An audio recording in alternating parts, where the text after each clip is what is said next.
Welcome, everybody, to the Advanced Selling Podcast, the longest-running sales training podcast in podcast history. My name is Bryan Neal. And my name is Bill Caskey. Here every week for your listening enjoyment. If you're not part of the Insider Group, shame on you. Not shame on you, but join it. Shame Good gosh, you know? What are you doing? Best deal going. Live coaching from Bill every first Friday of every month.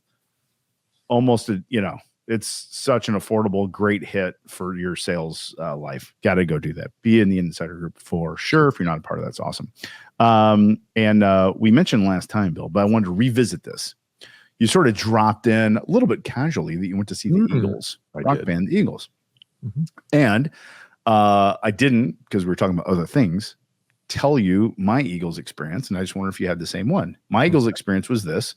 This was 3 or 4 years ago, the last time they came through our hometown here of Indianapolis. And we took my in-laws, who are, I think, your exact same age, like high school, 77, 78, 70. Yeah. Okay, so wheelhouse. Eagles are wheelhouse music. Oh, yeah. Gift. And I love the Eagles, too. And I grew up, not much younger. So I'm like, but I'm like, yeah, I'll go to see the Eagles. It'll be good. That's kind of my attitude about it. It'll be awesome. It was the second best concert I've ever seen behind Prince. I loved it. They were so tight. They were so good. They play their songs so straight, so direct as they are. There's nothing cute or fun or fancy. Vince Gill was with them. I don't know if he was with them with you. Yep. And Vince Gill, who on his own right is very famous by himself, plays his role in the band as supporting. Very much. And then Glenn Frey's kid was there. And they opened with Seven Bridges Road. Those of you who don't know the Eagles, just Google that. And you could see their silhouette when they came on. And their last time I saw them, it was the first show of this tour, actually, like 3 years ago. And you saw this guy reach over to the other guy and he'd give him knuckles before they started. And it was Don Henley giving knuckles to Glenn Frey's kid. And I almost started crying. I'm like, that was cool. Yeah. Anywho, so that was my experience, not to overblow it, but I didn't get to say that last time. Yeah. I loved it. Yeah, they're good. And they had a symphony orchestra with them the last time. They didn't have that this time. That was a 3-hour. I remember that was a long concert. This one was only two hours, which for me, sitting in 2 hours is good. But here's another story that I heard, and this is it's about skill. So this really plays into what we talk about every week. Steely Dan was going to open for them. Oh yeah. Yeah, but Donald Fagen, who was one of the founders of Steely Dan, is ill, going to be okay, but he's ill, so they had to cancel. So they had to scurry around 3 days from the concert and find somebody. Well, they found Steve Miller. Yes. I guess Steve Miller Band, they were just sitting around doing right, just waiting for the Eagles to call. Waiting for the Eagles to call. That'd be nice, wouldn't it? But Steve Miller told this story, and if you don't know Steve Miller, Abracadabra, he's a lot of songs, Space Cowboy.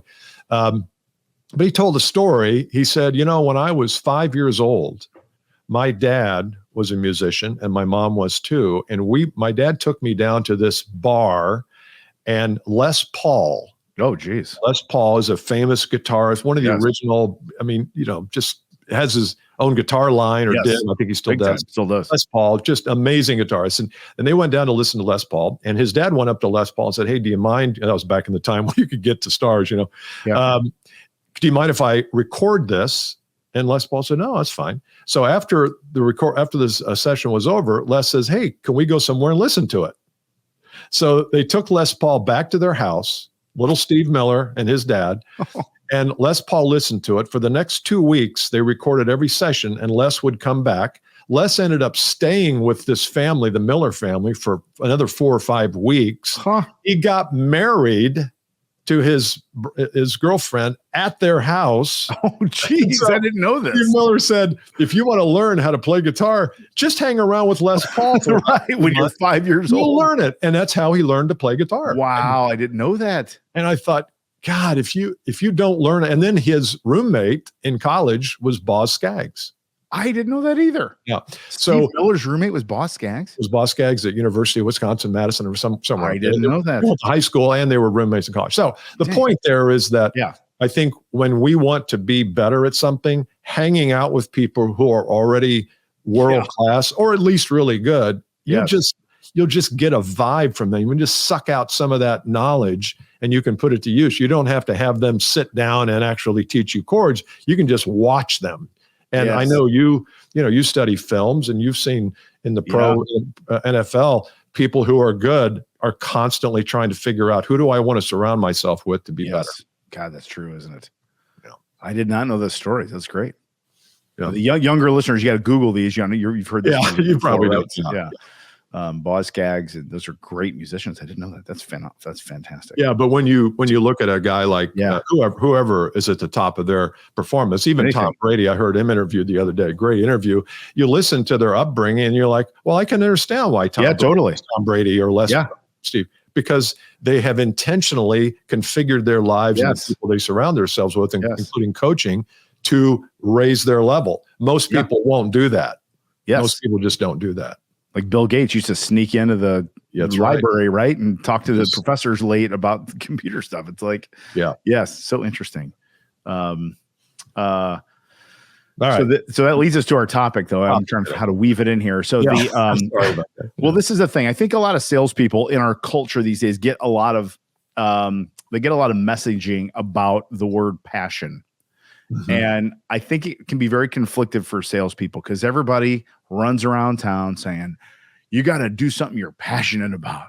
Do your work your passion, make your passion your job. And you sell dental supplies. Mm-hmm. And so what you try to do is spin selling dental supplies into a passion for enhancing smiles and making people happy. It's a stretch. Sometimes. It's a bit of a stretch. It's like you sell cotton balls, important part of the process. But, you're removed.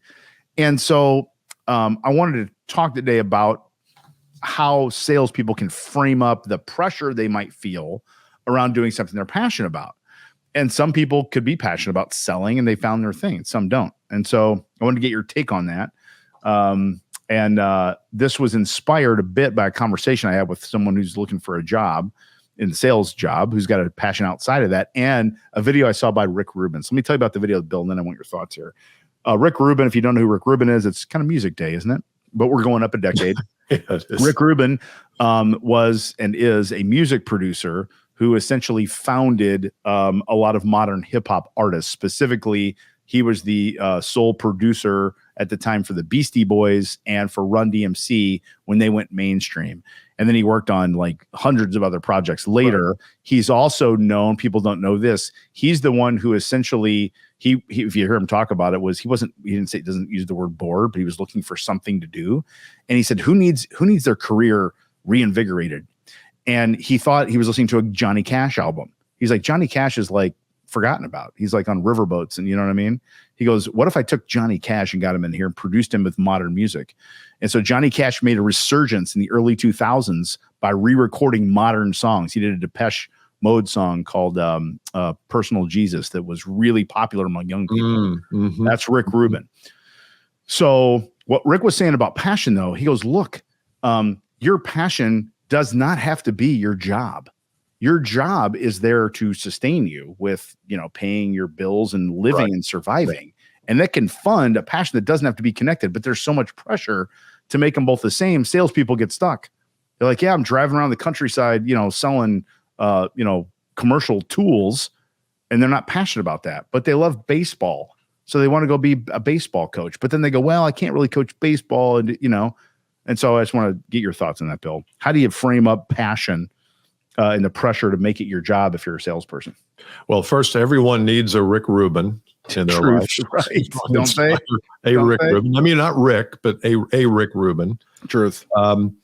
Yeah, I think you're right. I think in the last 15 years, there's been a lot of, how do I say this, movement away from business as usual, as they used to call it in telecom, BAU, business as usual. I've never heard that. BAU, seriously? They have acronyms for everything. I love it. My wife was in it. I had no idea what she was talking about half the time. BAU, I didn't know that. Can you find it in what you do? Like for you and I think it's an easier ledge to jump off of, is finding passion in what we do, because I think you and I both have passion for the work we do. We love it. Yes. That's not the case for everybody. And I think to try to say, you just got to put your hand in the meat grind. You got to love making cold calls. And it's like, what if I don't? What if I really don't? I don't like making cold calls. I don't make them and never have. But but the point there is, point number one, I think, is can you find it? Can you look at your business, your job in a slightly different way and say, what am I missing here? Because I believe that we are all attracted to what we're doing for some reason. It might be money, it might be fame, but most of all, it's the work. There's something about what attracted you to sell what you sell that was attractive. And sometimes when we lose that, then we say, well, we got to go find something else to do. And I'm wondering if, well, maybe you're just not looking deep enough. Maybe you haven't studied the craft or studied the business or the marketplace. Maybe there's something right in front of you, like we talked last week about leveraging assets, that could show itself if you would just chill, go to a coffee shop in Amsterdam, have a couple of, and think about it and say, what am I missing from my current job? So we'll talk about passion of another job, but I also think sometimes it's there. We just have to search around a little bit more for it. That's really interesting. I've never thought about that. I've never thought about looking at what I am doing and instead of, because I think we look at it holistically. I'm making it up. So I sell, I sell commercial transportation equipment, or something like that. Like I'm not passionate about that, but there's something in that I'm passionate about, right? I'm passionate about making new sales, selling new logos, and feeling like accomplishment or something like that. I'm passionate or maybe about, it's big deals. I love big deals. There you go. There you go. I love big deals. Okay, well, make a study of get serious about studying the big deal architecture and how it works and how you've, go back and look at the big deals you've had. I think it doesn't have to be the product. You're right. I think it could be the process that you go through. Yes. Yeah. Say that again. That's a good one. It doesn't have to be the product you sell, cotton balls, communications, but it's the process of landing the big account that inspire. I think it's okay to say, my passion is for taking somebody who doesn't know that I exist, working them through a process until which point they say, I got to have you. Yes. I got to have you a part of this. That's kind of cool. That's great. Not everybody can do that. No. That's a rare skill. That's so good. And it could be anything. So it could be, you might be passionate about being a connector or a networker. Some people love that element of their job, even though they sell a certain thing, but they love the most. I know a guy here in Indy who runs an accounting firm. He's not passionate about accounting at all, from what I can tell. He is massively passionate about connecting other like-minded business people together. And because of that, he has a really, really great accounting practice built up. Yeah. He gets some stuff passed. It's a great example. Really great. It's really, really good. Yeah. So if you're listening, you got to take that deep look, like Bill was saying, and say, what elements of the process am I passionate about, not the thing that I might do or sell. Really, really I've got a client in the dental supply equipment business, and it's an individual, and he is really passionate about helping dentists have a longer term plan for their practice, because he says a lot of times what happens, a dentist calls and says, hey, I need a 3D printer. Okay, give me a price. And he says, there's no plan, there's no strategy. And so what he's doing now is he's going into these clients. He's got, 500 clients, and he's offering up this 3-year package of planning. And it's helpful because he's got people back at his home office who are just freaking good at this. They're analysts. They look at the patient throughput and they look at profitability. And everybody that he's approached with this, I wouldn't say everybody, I don't know, but a high percentage of those people say, well, you know what? I'm going to go ahead and buy my supplies from you. Why would I buy it anywhere else? Right. So he's not selling supplies. He's selling a solution that has supplies within it. And I can even tell by how you're talking about him, he loves doing that part of it. He does. He loves that. He doesn't like order entry and pricing stuff out, right? He's about, helping these people become unlost, so to speak. Yeah, right? Unlost. It's really great. Yeah. You can give that one to Let's get back to your point there. Okay. I think that's a good one about, you've got something. You talked about the pitching or the baseball guy. Yeah. And you can tell, can't you, when you're coaching 100%. somebody, when they light up. I mean, this guy, the context for you listening, I had a connection call this morning. Guy's looking for a gig. He's been in medical device, and he's been in pharma, been in SaaS sales, got 4 kids, house, that sort of stuff. And when I did my research on him, he has this other thing, this pitching academy sort of thing he started off. I'm like, tell me about that. He started telling me his sales resume. I'm like, tell me about the pitching thing. Totally. Oh my God, I love it. I play baseball in college. I'm getting certified. I'm the only certified guy in my state for this particular type of stuff. And he goes, And he goes, and I can't make I can't pay for all the other stuff doing that. And I think people sometimes look at that as bad. And I'm thinking, no, that's good, man. You can do like Rick Rubin said. One of the benefits sales roles have is flexibility and income potential, where you can get really good at selling in a high leverage thing. Flashback to last session. And have time then to go do this other thing that is really passionate for you. And everyone's happy, right? Yeah. And you're going to become better at your main job if you're passionate from 7 till 10 at night, because you're creating something that you're just going to be better, because you're going to be more detached, because you're going to say, you know what, I'm building this thing because at some point this thing is going to be the thing. Totally.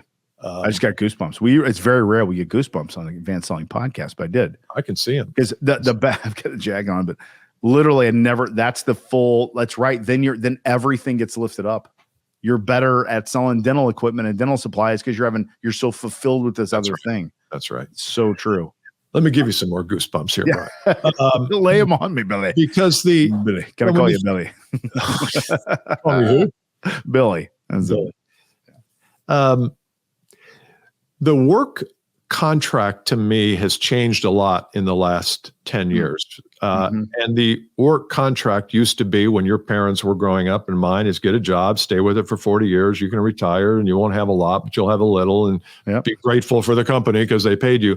That contract doesn't necessarily fit anymore. And so if you might be a salesperson who sells medical devices, but you might also be an entrepreneur that does pitching coaches, and you might have a third side business that you have somebody else run.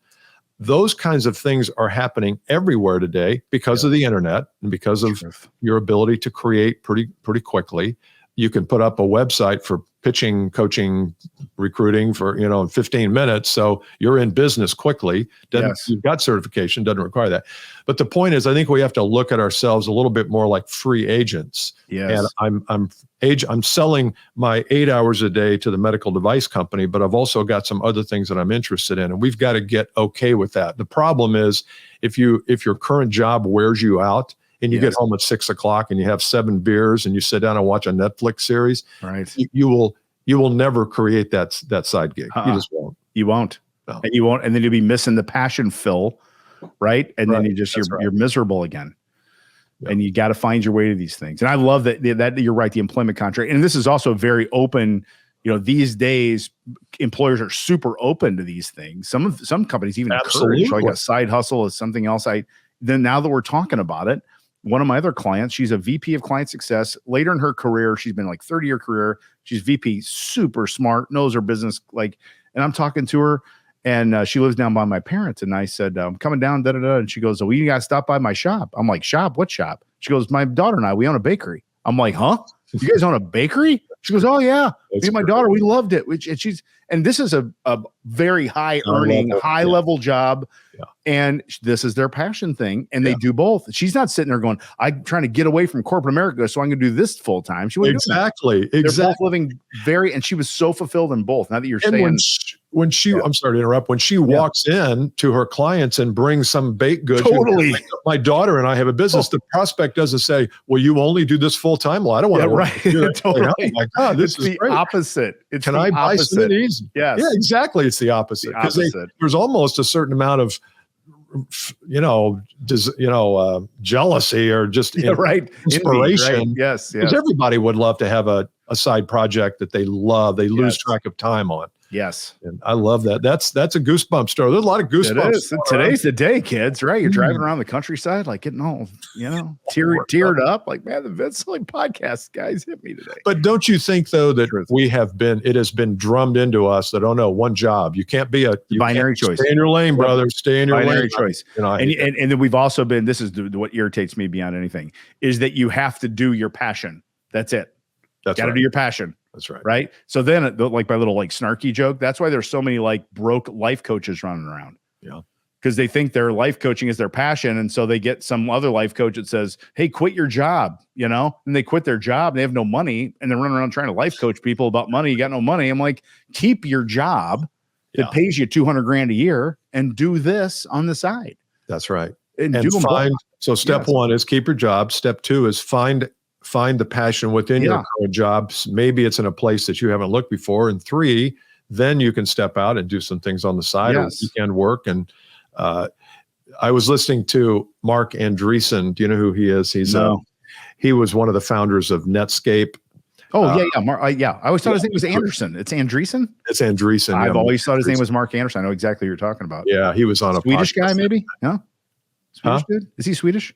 I don't remember. No, he's American. American guy? Okay. Nationality maybe. But he was talking, he said, and I'll conclude with this. He said, he's an investor now because he's worth billions, and he goes into startup companies and invests. And he says, here's what I'm looking for. When I go into a startup company, I'm looking for the young person who writes stuff down. And then the podcaster's like, what are you talking about? He goes, nobody writes stuff down. He said, I want to see the young person who writes down a business plan, who can write a really good email, who writes down their goals. If you're not writing it down, then it's not happening. And I thought, God, that's so true. And it blows back to what we're talking about here too. Blows back or flows back. I know what you mean. The idea that, well, if you have a passion for coaching, start writing. Write it down. Write it down. Just start. Yeah.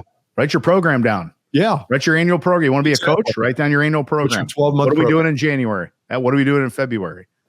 And then it's easier then also to do both versus like, okay, I'm going to quit my job, save up 5 months of cash, burn through it while I'm figuring out what my coaching program is. That's right. That's what people do. I'm not blaming anyone. It's like, but that's what people do. Because if my passion is over here, you know what I mean? Yeah. So if you do have a side hustle idea or a passion that's outside your business, just open a Google Doc and just start bullet pointing. What could it look like? How could it work? What would I teach in my coaching practice? Like you said, month 1, month 2, month 3, just start writing. And before you know it, it becomes a thing. It becomes tangible versus just a etheric idea. Yes. And do not look at it as an escape hatch. That's what I think the essence is. I love when you said that, Bill. If you do this passion thing and fill that, you will be better at the other one. You'll make more money, feed the other one, and both things go up. I'm even thinking personally, that's what I did. I love them both. I love football, roughing, and I love the sales thing. And as they both make kind of work. climb. I mean, sometimes there's conflicts, but you figure out it's not good. You figure it out. Making them work, and you're fulfilled on both sides. So good topic today. Cool. So we'd like to hear from you. If you want to go to advancedsellingpodcast.com/LinkedIn. If you're not a member of the group already, get there. Tell us what you think of this, some of these ideas that we shared today, because I know there's a lot of that in the marketplace today. People who they're doing well, they want to do better, but they're not all in. They're not 100%. And that's totally okay. So the goal then is to start to look inside and see how to get there. Yeah. Go listen to some Beastie Boys and Boz Scaggs for your callback. Soul. Very soul, right? All right. That's it. See you next time. Bye. Bye.